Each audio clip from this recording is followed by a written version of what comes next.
तो खुद की खोज में निकल, तो किस लिए हताश है। तो खुद की खोज में निकल, तो किस लिए हताश है। तू चल, तू चल, तेरे वजूद की तो समय को भी तलाश है। आप सभी को मेरा प्यार भरा नमस्कार।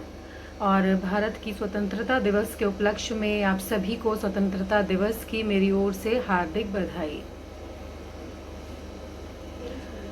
कहने को तो हम स्वतंत्र हो चुके हैं, पर फिर भी कहीं ना कहीं आज भी हम बेड़ियों से जकड़े हुए हैं। वो बेड़ियां हैं हमारी नेगेटिव थॉट्स की, हमारे फियर की, एक दूसरे के प्रति जो हमारी जेलसी की भावना है, हमारी ग्रीड, और ये सब जो हमारे इमोशनल चैलेंजेस हैं जो हमें आगे नहीं बढ़ने देते हैं। यही सब बेड़ियां हमें परतंत्र किए हुए हैं। यही सब बेड़ियों ने हमारे पैरों को बांधा हुआ है और हमें ऊंची उड़ान नहीं भरने देती हैं। जो हो रहा है होने देते हैं, यही सोचकर आंखें बंद कर कर हम आगे बढ़ चलते हैं।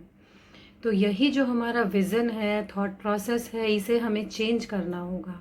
तभी हम अपनी स्वतंत्रता की सही कीमत, सही मूल में स्वतंत्रता को पहचान पाएंगे और उसे बरकरार रख पाएंगे। एक छोटा सा प्रसंग जो हमें सिखाएगा, जो आप सबको प्रेरणा देगा, हम सबको प्रेरणा देगा कि कैसे हम अपनी इन परतंत्रता की बेड़ियों को काट सकते हैं और इनसे आज़ाद हो सकते हैं। तो एक छोटा सा प्रसंग है, आपने सुना होगा। जो चील होती है वो बहुत ऊंचा उड़ती है। तो चील की कहानी है ये। चील जो होती है वो जानी जाती है अपनी उड़ान के लिए, ऊंचाइयों के लिए, अपनी स्पीड के लिए। उसका जो जीवन होता है वो वैसे तो 70 वर्ष का होता है। पहले 30 वर्ष में आते आते जो चील होती है, उसके जो पर होते हैं वो उसकी बॉडी के चिपक जाते हैं, बहुत ज़्यादा हैवी हो जाते हैं, तब वो उसको ऊंचाइयों तक उड़ने नहीं देते। जो उसकी चोंच होती है वो धीरे धीरे धीरे मुड़ जाती है। उसके कारण क्या होता है, वो शिकार करने में जो चील होता है असमर्थ होता चला जाता है। जो पंजे होते हैं उसके आगे से मुड़ जाते हैं, वो शिकार को पकड़ नहीं पाती है। ऐसे करते करते एक समय आता है जब वो 40 साल का हो जाता है चील, और उसके पास दो ऑप्शन होते हैं। या तो वो ऐसे ही मर जाए, क्योंकि ना तो वो शिकार को पकड़ सकता है, ना ही ऊंचा उड़ सकता है, और ना ही शिकार को खा सकता है अपनी चोंच की सहायता से। उसकी जो चोंच है, उसके जो पर हैं, उसके जो पैर हैं, पंजे हैं, वो सब बेकार हो चुके हैं। एक दूसरा रास्ता उसके पास है, पर बहुत ही कठिन रास्ता है, पर चील उसको अपनाता है। हर 40 साल हर एक चील अपनी ज़िंदगी से उस रीबर्थ से गुजरता है। वो जो प्रोसेस होता है रीबर्थ का, बहुत ही पीड़ादायक होता है। पर कहते हैं कि रीबर्थ के लिए पीड़ा बहुत ज़रूरी है। एक पेनफुल प्रोसेस के बाद ही नई ज़िंदगी का जन्म होता है। कुछ इसी तरह से हर 40 साल हर एक चील की ज़िंदगी में आता है ये प्रोसेस।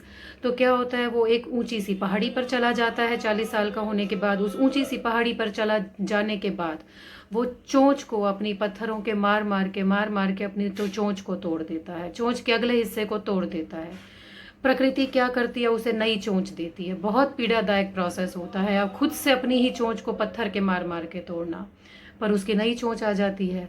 यही हाल करता है वो अपने पंजों का, पंजों के नाखूनों को खुरच खुरच के और पत्थरों के मार के घिसा घिसा के उनको तोड़ देता है। प्रकृति यहाँ भी उसे नए नाखून देती है।